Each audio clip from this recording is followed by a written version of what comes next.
Opa galera, tudo bem com vocês? Então vamos diretamente para o slide sem enrolação. Passa para o slide aí, por favor.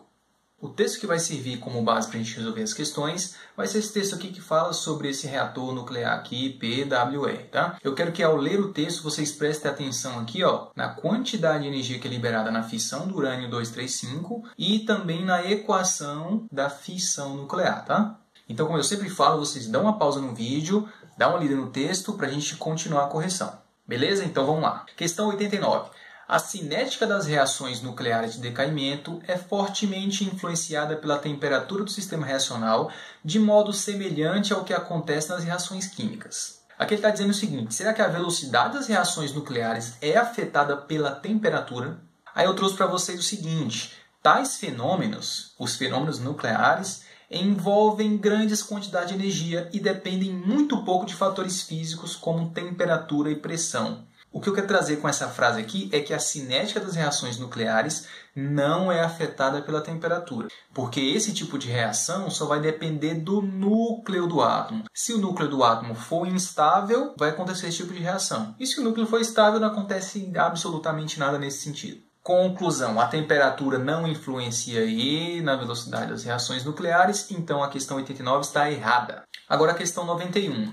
Ao contrário do que geralmente ocorre no processo de fusão nuclear, os produtos das reações de fissão nuclear são instáveis e emitem radiação, o que os torna resíduos de alto potencial de impacto ambiental. O que ele está dizendo nessa questão aqui é que a fusão nuclear não gera resíduo que causa impacto ambiental e que os resíduos da fissão nuclear são instáveis e emitem radiação. Eu trouxe aqui um modelo para mostrar para vocês a fusão nuclear. A gente tem aqui o deutério e o trítio.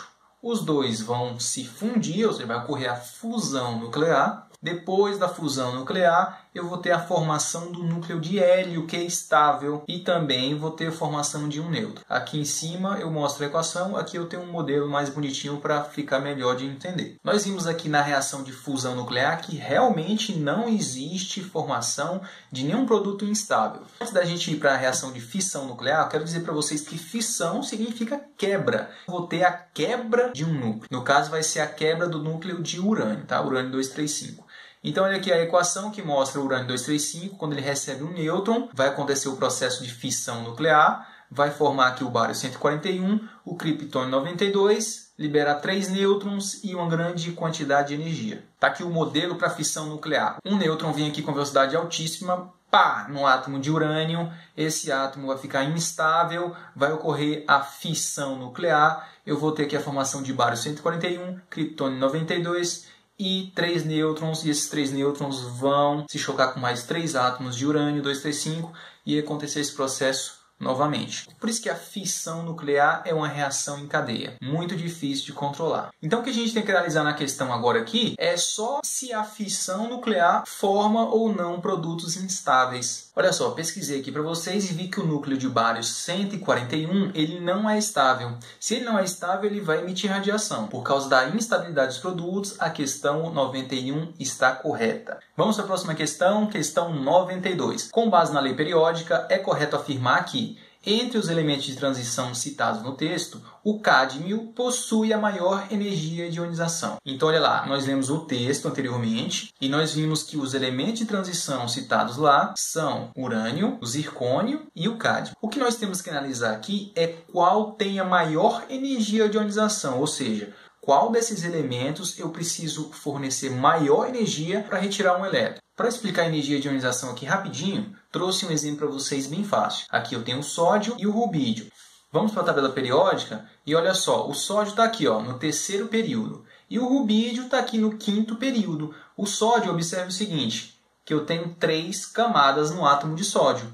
E no rubídio, se o rubídio é do quinto período, então eu tenho 1, 2, 3, 4, 5 camadas no átomo de rubídio. O período vai me dizer quantos níveis de energia eu tenho aí no átomo de um determinado elemento. Agora pensa comigo, o que é mais fácil? Eu retirar esse último elétron de um átomo de sódio ou de um átomo de rubídio. Esse elétron está bem mais próximo do núcleo porque o raio atômico é muito menor do que o do rubídio. Então eu tenho uma força de atração entre um núcleo positivo e um elétron muito mais forte no sódio do que no rubídio. Quando eu tenho um raio atômico maior, eu tenho uma menor força de atração núcleo-elétron. Aqui vai ser mais fácil de retirar o elétron e aqui vai ser mais difícil. Aqui eu tenho uma maior energia de ionização, aqui eu tenho uma menor energia de ionização, se eu estiver comparando esses dois átomos. Raio atômico menor, energia de ionização maior. Raio atômico maior, energia de ionização menor. É um contrário do outro, tá? Vamos lá, marquei os três para vocês aqui, ó. O zircônio, o urânio e o cádmio. Ó, o urânio está aqui no 7º período. Quer dizer que ele tem 7 níveis de energia. É um átomo grandão. O que nós estamos procurando aqui é o menor de todos, né? Então vai ficar entre o zircônio e o cádmio, que estão no mesmo período. Olha só, os dois estão no 5º período. Os dois têm 5 níveis de energia. Agora, como saber qual que é o maior e qual que é o menor? Aí é só lembrar daquela regrinha lá, ó. Quanto maior o número atômico nos períodos, menor é o raio. Qual dos dois tem o menor raio? É o cádmio. Desses três, o cádmio tem a maior energia de ionização. Deu para entender aí? Tentei fazer uma relação aqui entre raio atômico e energia de ionização para ver se ajudava no entendimento. Como a questão diz que o cádmio tem a maior energia de ionização e nós verificamos que realmente isso é verdade, a questão está correta. Considere que a combustão de um mol de metano libere 890 kJ de energia sob as mesmas condições termodinâmicas da fissão do urânio mencionadas no texto. Com base nessa informação, calcule a razão entre as energias liberadas em kJ por grama no processo de fissão do urânio e na combustão de metano. Divida o resultado por 10 à quinta. Após efetuar todos os cálculos solicitados, despreze para marcação no caderno de respostas a parte fracionária do resultado obtido, caso exista. Um ponto interessante aqui da prova do Price é que sempre a gente vai desprezar a parte fracionária do resultado, tá? Retirei do texto aqui esse dado que a fissão do urânio 235 libera 2 vezes 10 à décima kJ por mol. Um dado importante aqui para a gente continuar essa questão é saber a massa molar do urânio e do metano, já que a gente vai calcular a razão entre essas duas energias liberadas. Então a massa molar do urânio 235 é 235 gramas por mol e a do metano CH4 é 16 gramas por mol. O que eu fiz? Peguei a massa atômica do carbono, que é 12, e somei aqui com 4 vezes a massa atômica do hidrogênio, que é 1. Que dá 16 gramas por mol. Nós temos aqui a energia liberada na fissão do urânio, só que aqui está kJ por mol. Nós queremos kJ por grama, igual a questão está pedindo. O que nós temos que fazer aqui? Dividir esse número pela massa molar do urânio 235. Então vamos lá, o que eu fiz? Peguei aqui o valor da energia, dividi pela massa do urânio 235. O resultado que a gente obteve aqui foi 8,51 vezes 10 a sétima kJ por grama. Agora sim nós estamos com a unidade correta aqui para a gente fazer a razão entre essas duas energias. Para o metano a gente tem que fazer a mesma coisa. Olha lá, peguei a energia liberada e dividi pela massa molar do metano aqui, tá? Então, olha só, o resultado que a gente teve, 55,6 kJ por grama. Agora, basta a gente fazer a razão entre a energia liberada pela fissão do urânio pela combustão do metano. Calculando a razão entre as energias aqui, ó, nós temos aqui a energia liberada na fissão do urânio 235 e aqui na combustão do metano. A gente teve como resultado 15,3 vezes 10 à quinta. Olha o que era para fazer. Dividir o resultado por 10 à quinta. O que eu fiz? Peguei o resultado e dividi por 10 à quinta. O resultado foi 15,3. Só que como era para desprezar a parte fracionária do resultado, eu tirei aqui esse 0,3 e o resultado foi 15. Lá no caderno de respostas, o que tinha que marcar era 0,15, que corresponde ao resultado que nós tivemos aqui. Certinho? Vamos para a próxima. Agora a questão 94 é do tipo D. Vamos lá. Escreva no espaço a seguir a equação da reação nuclear que representa o processo de absorção de um nêutron por um átomo de boro 10 presente na barra de controle do reator, situação 2, com a formação do isótopo de boro correspondente como mencionado no texto. O que nós temos que fazer nessa questão aqui é somente escrever a equação. Fácil demais.